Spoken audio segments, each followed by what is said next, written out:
बिस्मिल्लाहिर्रहमानिर्रहीम। अस्सलाम वालेकुम स्टूडेंट्स। आज हम पढ़ेंगे एब्सोल्यूट वैल्यू के बारे में। डेफिनेशन है इसकी, the absolute value of x is defined as x modulus is equal to x where x is greater than equal to zero, negative x if x is less than zero. ठीक है, इसको हम modulus कहते हैं। बाहर लाइनें लगा के इसको रिप्रेजेंट करते हैं। इसका मतलब यह है कि अगर कोई नंबर जो कि ज़ीरो या ज़ीरो से बड़ा है, एक्स ग्रेटर देन और इक्वल टू ज़ीरो, तो उसका जो एब्सोल्यूट वैल्यू का आंसर है वो एज इट इज़ ही आ जाएगा ज़ीरो के लिए, और ज़ीरो से बड़े नंबर के लिए आंसर एज इट इज़ आ जाएगा। एंड नेगेटिव एक्स आएगा if x is less than zero, यानी अगर ज़ीरो से कोई छोटा नंबर है तो उसके साथ नेगेटिव आएगा। ठीक, अब मैं आपको एग्जांपल के साथ एक्सप्लेन करती हूँ। अगर हमारे पास ग्रेटर देन ज़ीरो कोई भी नंबर, सपोज हम 3 ले रहे हैं, तो इसका मतलब है 3 की एब्सोल्यूट वैल्यू इन दोनों में से कौन सी आएगी? क्योंकि ये ग्रेटर देन ज़ीरो है, इसलिए इस नंबर को मैं एज इट इज़ ही लिख दूँगी। ठीक है, उसके बाद अगर हम x less than zero, zero से छोटा कोई भी नंबर यानी -3 सपोज ले लिया, अब इसकी एब्सोल्यूट वैल्यू कैसे आएगी? नेगेटिव लगा के वो नंबर आ जाएगा। नेगेटिव लगाया और साथ में -3, तो आंसर जो है वो +3 ही आ जाएगा। यानी दोनों सूरतों में आंसर जो है वो हमेशा एब्सोल्यूट वैल्यू का पॉजिटिव ही होता है।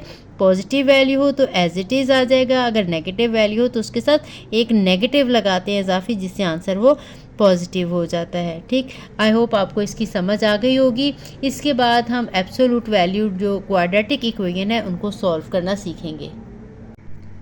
बिस्मिल्लाहिर्रहमानिर्रहीम। अस्सलाम वालेकुम स्टूडेंट्स। एग्जांपल नंबर 5 करेंगे। यूनिट नंबर 3 है। एब्सोल्यूट वैल्यू क्वाड्रेटिक इक्वेशन है, इसको हमने सॉल्व करना है। x² - 4 की एब्सोल्यूट वैल्यू इक्वल टू 5 दी हुई है, तो इसको हम सॉल्व करेंगे। अब हम जब इसकी ये एब्सोल्यूट वैल्यू का ये सिंबल हम ख़त्म करेंगे तो हमारे पास दो वैल्यूज़ आएंगी, प्लस में और माइनस में। ठीक, अब इसका मतलब यह है कि या तो x² - 4 इक्वल टू +5 है, या x² - 4 इक्वल टू -5 है। इन दोनों को हमने सॉल्व करना है। यहाँ पे x² इज़ इक्वल टू 5 + 4 यानी x² इक्वल टू 9 है, और x आ जाएगा 9 का स्क्वायर रूट यानी कि ±3। ठीक, अब यहाँ से इसको जब हम सॉल्व करेंगे, यहाँ पे x² इज़ इक्वल टू -5 + 4 है, तो यहाँ पे x² का आंसर आ जाएगा -1, और x की वैल्यू आ जाएगी -1 का स्क्वायर रूट, प्लस में या माइनस में। अब देखें, ये क्योंकि नेगेटिव में आ गया स्क्वायर रूट के अंदर, तो जो आंसर है इसका मतलब हमारा इमेजिनरी है, क्योंकि हमने सिर्फ रियल आंसर्स जो हैं वो निकालने हैं, इसलिए इसको हम इग्नोर करेंगे। सिर्फ ये वाले आंसर को कंसीडर करेंगे। पहले हम चेक करेंगे कि क्या ये दोनों आंसर्स जो हैं इस इक्वेशन को सेटिस्फाई कर रहे हैं। अगर ये आंसर्स इस इक्वेशन को सेटिस्फाई कर रहे होंगे तो फिर ये इसके सॉल्यूशंस होंगे। अगर इसको सेटिस्फाई नहीं करेंगे तो फिर इसके सॉल्यूशंस जो हैं वो नहीं होंगे। अब अगर x इज़ इक्वल टू +3 है, तो इस क्वेश्चन में ये जो हमें इक्वेशन दी हुई थी उसमें ये सब्स्टिट्यूट करके देखते हैं। 3 का स्क्वायर -4, इसकी एब्सोल्यूट वैल्यू इक्वल टू 5। ये 9 - 4 की एब्सोल्यूट वैल्यू इक्वल टू 5, ये आ जाएगा absolute value 5 is equal to 5, which is true, which is true. ठीक है, 5 की एब्सोल्यूट वैल्यू 5 ही होती है। अब इसके बाद if x is equal to -3, then -3 का स्क्वायर -4, ये इक्वल आ जाएगा 5 के। 9 - 4 एब्सोल्यूट वैल्यू इक्वल टू 5, और 5 का एब्सोल्यूट वैल्यू जो कि 5 होता है ये भी ट्रू है, विच इज़ ट्रू। इसका मतलब है जो हमारा सोल्यूशन है वो ये दोनों वैल्यूज़ पॉजिटिव और नेगेटिव दोनों जो हैं इसके सोल्यूशन है, +3 वाला भी -3 वाला भी। So solution set is equal to ±3। ठीक है, यही रिक्वायर्ड आंसर है। ये वाला आंसर इमेजिनरी वाला आपने नहीं लिखना। नेक्स्ट एग्जांपल नंबर 6 है। ये एब्सोल्यूट वैल्यू जो है क्वाड्रेटिक इनइक्वालिटी है, ठीक है। इक्वालिटी में यहाँ पे एक इक्वल होता है इक्वेशन में, इसमें लेस देन का सिंबल आ जाए, ग्रेटर देन का सिंबल आ जाए, या less than equal greater than equal आ जाए तो फिर इसको हम इनइक्वालिटी कहते हैं। तो अब हमने एब्सोल्यूट वैल्यू क्वाड्रेटिक इनइक्वालिटी को सॉल्व करना है, तो हम किस तरह से करेंगे। जब भी आपके पास कोई फंक्शन इस तरह का दिया हो, एफ ऑफ एक्स, इसकी एब्सोल्यूट वैल्यू लेस देन कोई भी नंबर है, सपोज ए है, तो इसको सबसे पहले हमने क्या लिखना है, इसकी जब एब्सोल्यूट वैल्यू ख़त्म करेंगे तो इसको लिखते हैं negative a less than f of x less than a, ठीक है। ये जो नंबर है ये नेगेटिव में इस साइड पे आ जाएगा और पॉजिटिव में इस साइड पे आ जाएगा। यहाँ पे हमने लेस देन और यहाँ पे भी लेस देन का सिंबल लगाना है। तो उसके बाद हमने इसको 2 पार्ट्स में कर लेना है। तो इसी तरह से ये वाला भी हम पहले इस फॉर्म में लिखेंगे। Given x square minus 6x minus 4 absolute value is less than 3, ठीक है, ये इक्वल नहीं है। This implies that negative 3 is less than x square minus 6x minus 4 less than positive 3, ठीक है। इसका नेगेटिव जो भी वैल्यू है वो लेफ़्ट साइड पे लगा लेनी है और पॉजिटिव इसकी राइट साइड पे लगा लेनी। अब हमने इसके 2 पार्ट्स कर लेने हैं, एक पार्ट यहाँ तक और एक पार्ट यहाँ तक। एक दफ़ा हमने इधर वाला पोर्शन छोड़ देना, एक दफ़ा हमने इधर वाला पोर्शन छोड़ देना है। This implies that negative 3 is less than x square minus 6x minus 4 और दूसरी दफ़ा x square minus 6x minus 4 is less than 3, ठीक है। अब हमने इन दोनों को अलग अलग सॉल्व कर लेना है, ठीक। पहले हमने एक फंक्शन ले लेते हैं, कोई सा भी ले लेते हैं, ये वाला ले लेते हैं या ये वाला ले लेते हैं। ये 3 हम राइट साइड पे ले जाएंगे, 0 less than x square minus 6x minus 4 और प्लस 3, 0 लेस देन ये x square minus 6x minus 1 आ गया, ठीक। अब हम 0 इसकी बजाय दूसरी साइड पे लिख लेते हैं। This employees that x square minus 6x minus 1, ठीक है, दिस इज़ ग्रेटर देन 0। मैंने लेफ़्ट राइट पे लिखी है, राइट लेफ़्ट पे लिखी है, तो ये सिंबल भी जो है इसका चेंज होगा। इसका भी ये मतलब है 0 लेस देन दिस है या ये ग्रेटर देन 0 है, ठीक। ये एक ही बात है। इसमें जब हमने इक्वालिटी में हम राइट वाली लेफ़्ट साइड पे या लेफ़्ट वाली राइट पे ले जाते हैं, इसमें जब हमने या तो इस साइड पे लाएंगे तो सिंबल चेंज हो गया। मैंने क्योंकि सिंबल चेंज नहीं किए, सिर्फ ये चीज़ मैंने इस साइड पे लिख दी है और 0 दूसरी साइड पे लिखा है, तो मैंने जो सिंबल था इसकी तरफ था तो इसी की तरफ रहेगा, ठीक है। अब हमने इसको जो है इक्वेशन में पहले कन्वर्ट करना है और उस इक्वेशन को सॉल्व करना है, उसके बाद फिर हम इस वाली को सॉल्व करेंगे, इस पार्ट को। Here we solve x square minus 6x minus 1 is equal to 0। अब इसके पेयर्स बनते हैं तो पेयर्स बना के कर लें या क्वाड्रेटिक फार्मूला से सॉल्व कर लें। यहाँ से हमने x के जो है वो आंसर्स निकालने हैं। यहाँ से क्वाड्रेटिक फार्मूला से निकाल लेते हैं। a की वैल्यू 1 है, b की वैल्यू -7 है और c की वैल्यू जो है वो भी -1 है, ठीक। यहाँ पे x का आंसर आ जाएगा माइनस, ठीक है, ये b प्लस माइनस b का स्क्वायर माइनस 4, a की वैल्यू 1 है और c की वैल्यू -1, इसका स्क्वायर रूट ओवर 2, a की वैल्यू है 1। इसको हम सॉल्व करेंगे, आ जाएगा 6 प्लस माइनस 36 और प्लस 4 आ जाएगा ओवर 2, ठीक। इसको हम सिंप्लीफाई कर लेंगे, 6 प्लस माइनस ये 40 का स्क्वायर रूट आ जाएगा ओवर 2। 40 की जब हम प्राइम फैक्टराइजेशन करेंगे तो 6 प्लस माइनस ये 4 इंटू 10 आ जाएगा, 4 का स्क्वायर रूट निकल आएगा जो कि बाहर आके 2 बन जाएगा। 6 प्लस माइनस तो ये 2 और ये 10 का square root as it is आ जाएगा ओवर 2। इसमें से 2 कॉमन निकाल लेंगे तो ये आ जाएगा 3 प्लस माइनस 10 का स्क्वायर रूट ओवर 2। इस 2 के साथ कटिंग हो जाएगी तो हमारे पास आंसर 3 प्लस माइनस 10 का स्क्वायर रूट आ जाएगा, ठीक है। इसका मतलब यह है कि हमारे पास x की जो 2 वैल्यूज़ आई हैं, एक x है 3 प्लस 10 का स्क्वायर रूट और एक x की वैल्यू है 3 माइनस 10 का स्क्वायर रूट। इसको अगर हम कैलकुलेटर से कैलकुलेट कर लें, 10 का स्क्वायर लेके स्क्वायर रूट लें, इसमें 3 हम ऐड करें तो ये हमारा आंसर आ जाएगा, ये प्लस वाले का आंसर आ जाएगा 6.16 और ये माइनस वाले का आंसर आ जाएगा -0.16। अब ये जो हमारे पॉइंट्स आए हैं इसको हम रियल लाइन पे जो है वो ड्रॉ करेंगे, फिर हम इसका सलूशन देखेंगे कि क्या निकलता है। रियल लाइन आपको पता है एक लाइन के साथ रिप्रेजेंट की जाती है, इसके सेंटर में ज़ीरो होता है, एक तरफ पॉजिटिव नंबर और एक तरफ नेगेटिव नंबर्स होते हैं। यहाँ पे ज़ीरो हो गया, फिर इधर 1 2 एक जैसे ही हमने डिस्टेंस पे रखने हैं, 3 4 5 6 7 8।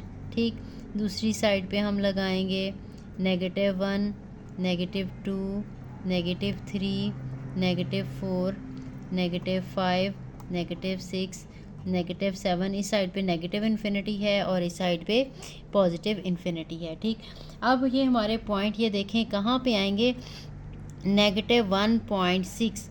ठीक है, ये नेगेटिव है 0.16 सॉरी, ये -0.1 यहाँ पे होगा। ठीक है, और दूसरा पॉइंट हमारे पास जो है 6.1, तो ये 6.1 यहाँ पे होगा, यानी 2 ये हमारे पास पॉइंट है। अब इन 2 पॉइंट से हमारे 3 पार्ट्स बन गए रियल लाइन के, एक वो ये वाला पार्ट है, एक ये वाला पार्ट है और एक ये वाला पार्ट है। अब हमने चेक करना है इन तीनों पार्ट्स में से कौन सा जो है हमारी इनइक्वालिटी का सलूशन है और कौन सा पार्ट इनइक्वालिटी का सलूशन नहीं है। ठीक, अब पहले मैं इनइक्वालिटी लिख लेती हूँ, फिर इसमें हम चेक करते हैं। सिंस अब हमने जिस इनइक्वालिटी को सॉल्व किया था वो थी x² -6x -1 ग्रेटर देन 0। अब देखें इस पोर्शन में से कोई सा भी एक नंबर आपने लेके इसमें सब्स्टिट्यूट करना है। ठीक है, -1 -2 -3, दरमियान वाला पॉइंट्स वाला नंबर भी ले सकते हैं, जो नंबर जो है ज़्यादा जिसको सॉल्व करना आसान हो वो लगा लें। मैं -1 इसमें से ले रही हूँ, -1 जो है इसमें सब्स्टिट्यूट करके देखूँगी, फिर देखूँगी कि ये क्या इनइक्वालिटी ट्रू आ रही है या फॉल्स आ रही है। तो -1 लेते हैं, -1 का square -6 into -1 -1 is greater than 0। -1 का स्क्वायर 1 + 6 -1 इज़ ग्रेटर देन 0, तो ये आंसर 6 आ जाएगा। 6 इज़ ग्रेटर देन 0, तो जो हमारा आंसर है वो ट्रू है, क्योंकि 0 जो 6 है वो 0 से ग्रेटर होता है। ठीक, अब इस वाले पोर्शन में से देख लेते हैं, इस वाले पोर्शन में 0 ले लेते हैं, 1 भी ले सकते हैं, कोई सा भी एक पॉइंट जो है वो आपने सब्स्टिट्यूट करना है। तो अब मैं इसमें 0 सब्स्टिट्यूट करके देख लेती हूँ, तो ये मेरे पास आ जाएगा अब 0 का स्क्वायर -6 इंटू 0 -1 ग्रेटर देन 0। ठीक, ये भी 0 आ गया आंसर, ये भी 0 आ गया। -1 ग्रेटर देन 0, ठीक है, ये -1 ग्रेटर देन 0, ये फॉल्स आ गया क्योंकि नेगेटिव नंबर जो है वो 0 से छोटे होते हैं, बड़े नहीं होते। तो ये हमारे पास ये जो स्टेटमेंट है ये फॉल्स है। ठीक, अब हमने ये थर्ड पोर्शन के लिए चेक करना है। अब इस थर्ड पोर्शन में से मैं 7 ले लेती हूँ, तो 7 इसी इक्वेशन में सब्स्टिट्यूट करके देखना है। तो ये आ जाएगा 7 का स्क्वायर -6 इंटू 7 और -1 इज़ ग्रेटर देन 0। 7 7 ज़ार 49, 42 -1 इज़ ग्रेटर देन 0। तो ये 49 - 43 ग्रेटर देन 0। आंसर 49 में से 43 करेंगे, 6 ग्रेटर देन 0, तो 6 0 से ग्रेटर होता है, ये भी ट्रू है। अब हमारा इसका मतलब है ये वाला रीजन जो है ये भी ट्रू है, इसका सलूशन है ये, क्योंकि इसको सेटिस्फाई नहीं कर रहा, ये इसका सलूशन नहीं है। और यहाँ से ये वाला रीजन ये भी ट्रू है। तो अब हमारा सलूशन सेट क्या बना वो हम लिखेंगे। अब ये नेगेटिव इन्फिनिटी से लेके यहाँ तक ये हमारा पॉइंट है ये वाला। ठीक, तो हमारा जो सलूशन सेट है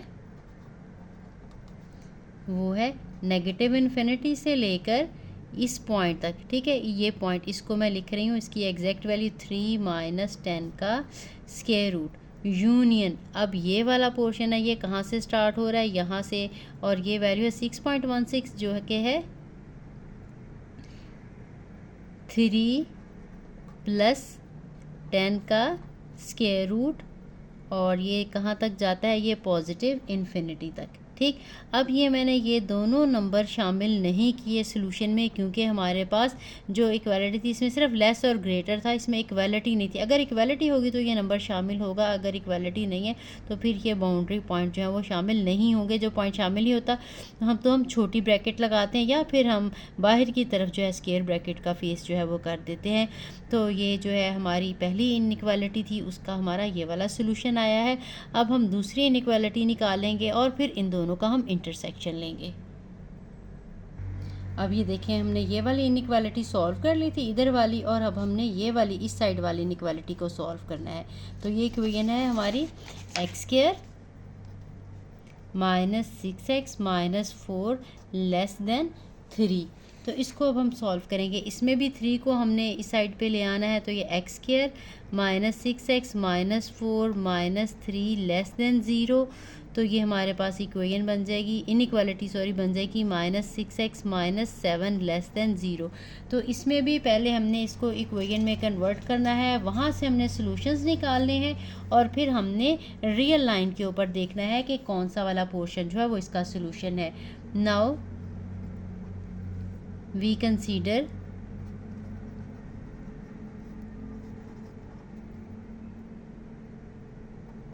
x² - 6x - 7 = 0।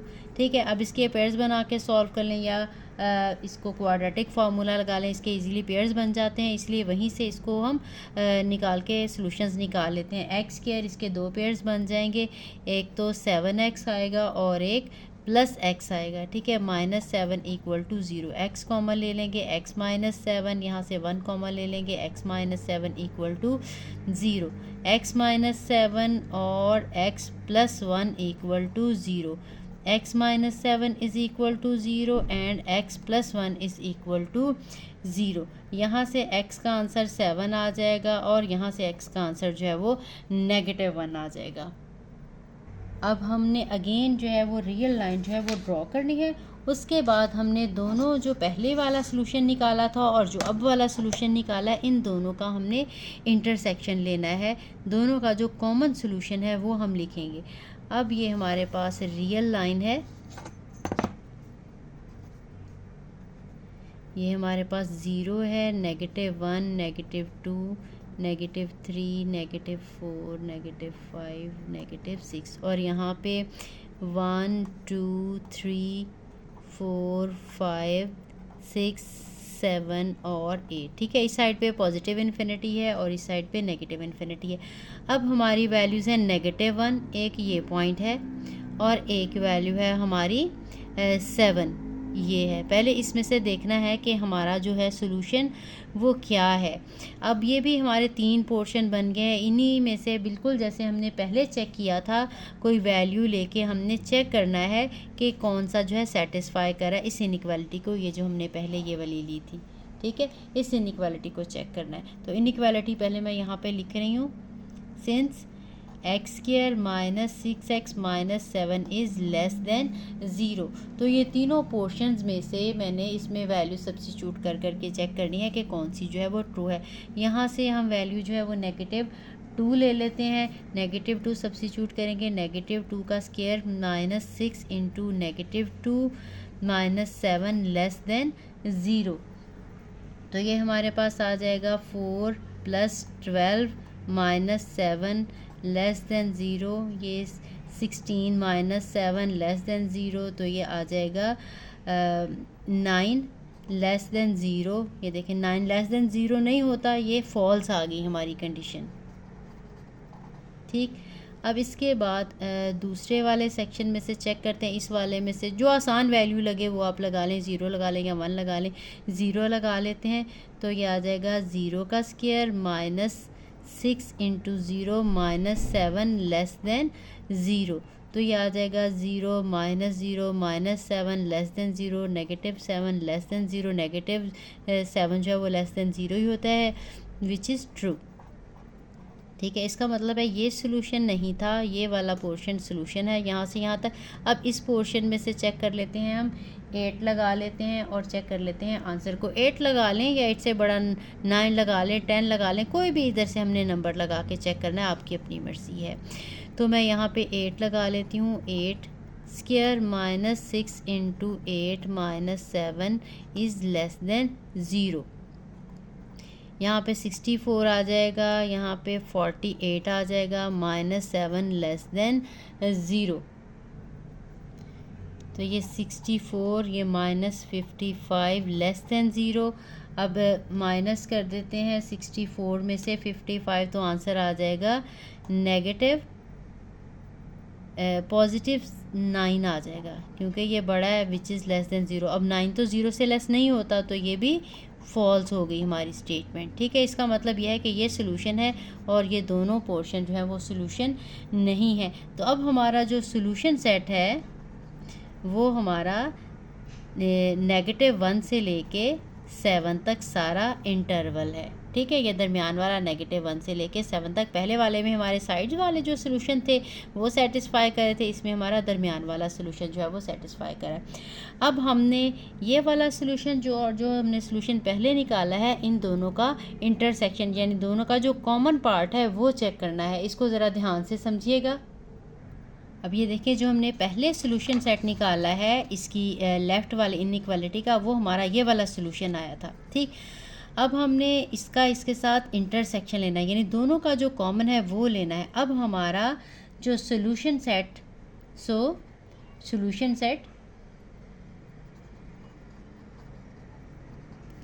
Solution set of जो हमारा क्वेश्चन दिया हुआ था x² - 6x - 4 absolute value is less than 3 is SS is equal to. अब ये हमारा सारे का सोल्यूशन निकला है। ये पहली इनइक्वालिटी का था या दूसरी इनइक्वालिटी का था, तो वो आ जाएगा ये वाला -∞ से लेकर 3 - 10 का स्क्वायर रूट यूनियन 3 + 10 का स्क्वायर रूट से लेके +∞, ये वाला सोल्यूशन सेट। और इंटरसेक्शन ये जो अभी हमारा इंटरवल आया -1 से लेके 7 तक का। अब ये इंटरसेक्शन कैसे, ये इंटरसेक्शन इसके साथ भी लेंगे और ये वाला इंटरसेक्शन हम इसके साथ भी लेंगे। तो ये दोनों के साथ सेपरेटली हम लगा लेते हैं। -∞ से लेकर 3 - 10 का स्क्वायर रूट। ठीक है, इंटरसेक्शन आ जाएगा इसका -1 और 7 के साथ। ठीक है, ये जैसे डिस्ट्रीब्यूटिव प्रॉपर्टी होती है ना, इसके साथ भी मल्टीप्लाई करते हैं, इसके साथ भी मल्टीप्लाई करते हैं, बिल्कुल इसी तरह से ये हमने सेट्स की प्रॉपर्टीज़ में पढ़ा है। ये इंटरसेक्शन इसके साथ भी आ जाएगा और ये वाला इंटरसेक्शन इसके साथ भी आ जाएगा, दरमियान में यूनियन आ जाएगा। अब हमने 3 + 10 का स्क्वायर रूट और ये हमारा इंटरवल है, इसका आ जाएगा इंटरसेक्शन -1 और 7 के साथ। अब ये जो वैल्यू है एक्चुअली ये पॉइंट्स में हमने लिखी थी -0.16 और ये जो वैल्यू थी 6.16। अब देखें इन दोनों में से पोर्शन जो है कौन सा वाला कॉमन है। अब मैं ये भी स्केल के साथ ड्रॉ कर देती हूँ, ये भी स्केल के साथ ड्रॉ कर देती हूँ, आपको समझने में आसानी हो जाए। अब ये है -∞ है इस साइड पे, इसके बाद यहाँ पे ये पॉइंट जो है -0.16 आएगा। उसके बाद में फिर -1 जो है इसके इस साइड पे आएगा। ठीक है, ये मैं सारे पॉइंट्स लगा रही हूँ। और उसके बाद 7 जो है यहाँ पे इस साइड पे आएगा। ठीक है, पहला -∞ से लेके यहाँ तक का इंटरवल है, यहाँ से यहाँ तक, और दूसरा यहाँ से यहाँ तक है। तो दोनों में कॉमन पोर्शन कौन सा है, ये वाला। ठीक है, ये आपने सारा ये इंटरवल और ये इंटरवल दोनों इकट्ठे लगाने हैं, फिर इनमें से कॉमन है -1 से लेके यहाँ तक। यानी इसका जो आंसर है सोल्यूशन सेट वो हमारे पास बन रहा है -1 से लेके ये, इसको मैं दोबारा से इसी फॉर्म में लगाती हूँ, 3 - 10 का स्क्वायर रूट। ठीक है, ये वाला इंटरवल बन रहा है। और यूनियन इसमें देखेंगे कि ये कौन सा इंटरवल बन रहा है, ये लाइन लगा लें। ठीक है, यहाँ पे लाइन लगाने की ज़रूरत नहीं, लेकिन मैं आपको समझाने के लिए बता रही हूँ। ये है हमारा 6.16 से लेके, अगर हमारा ये है 6.16 है, यहाँ पे कहीं 7 है और हमें चाहिए ये पॉजिटिव इन्फिनिटी और -1 इधर है। ठीक है, ये मैंने तरतीब से लगा दिए सारे नंबर, ये दोनों भी और ये वाले दोनों भी। अब हमारे पास इन दोनों में कॉमन एरिया कौन सा बन रहा है? एक हमारा है इस पॉइंट से लेके यहाँ तक का एरिया और एक इस पॉइंट से लेके यहाँ तक का एरिया। तो ये वाला एरिया जो है ये दोनों में कॉमन है, यानी कि ये पॉइंट से लेके इस पॉइंट से लेके 7 तक 6.16 से 6.16 इसी को कहा है। यह है 3 + 10 का स्क्वायर रूट। ठीक है, यहाँ से शुरू होना है और कहाँ तक जाना है? 7 तक। और यही वाला हमारा रिक्वायर्ड जो है सोल्यूशन है। आई होप समझ आ गई होगी। फिर भी अगर कोई समझ ना आए तो आप कमेंट करके मुझे ज़रूर बता सकते हो। वीडियो अच्छी लगी हो तो लाइक एंड शेयर ज़रूर करें, और जिसने चैनल को सब्सक्राइब नहीं किया वो चैनल को सब्सक्राइब कर दें। मिलते हैं नेक्स्ट वीडियो में। अल्लाह हाफ़िज़।